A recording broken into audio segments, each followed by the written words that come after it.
أبو علي أحد باعة المشروبات الرمضانية، يبدأ عمله بجد ونشاط قبل أذان المغرب بساعات قليلة، مرتديا زيا فلكلوريا خاصا بهذه المهنة. يبيع العرقسوس والتمر الهندي وغيرها من المشروبات التي يزداد عليها الطلب في شهر رمضان، والتي تعد من العادات في شهر رمضان. صار لي 23 سنة بشتغل فيها. بشتغل تمر هندي، بشتغل ليمون وبرتقال وسوس وتوت شامي. هاي المواد كلها برمضان نشتغلها. ايام الصيف الايام العاديه سوس وتمر هندي بس، فقط لا غير. يلا عصير برد تعبر دمك عشان النبي صلي على النبي. تنتشر هذه المهنة في معظم البلدات والمدن السورية.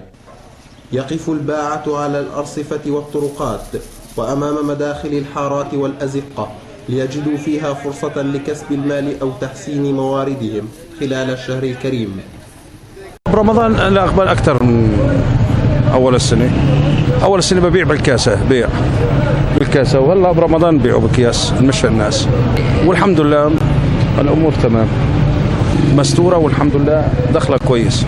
والله الحمد لله رب العالمين، يعني رزقة موسم رمضان رزقة مع كل الناس، يعني إلي ولأبو القطايف لأبو المشبك رزقة. تتعدد المهن في شهر رمضان الذي يزداد فيه الطلب على كثير من الحاجات، فبيع الثلج مهنة حديثة وجدت بسبب انقطاع التيار الكهربائي على معظم المناطق المحررة. مهنتي القديمة بائع بوظة متجول، وبسبب انقطاع التيار الكهربائي التجأنا لبيع البوز، لأن الناس بحاجة إلى ماء بارد في فصل الصيف، ونحن بشهر رمضان الكريم، فالناس بحاجة إلى ماء بارد.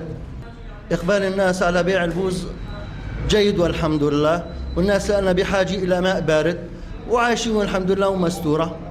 دفعت الأوضاع بعض العاطلين عن العمل لإيجاد دخل يعينهم على قضاء حوائجهم بسبب الأوضاع الصعبة التي تمر على السوريين، وحاجة الناس لهذه المادة في هذا الشهر لتروي عطشهم بعد صيام نهار طويل وحار.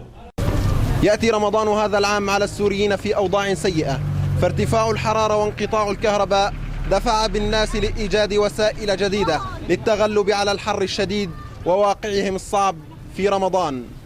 محمد الضغيم لأخبار الآن، ريف إدلب.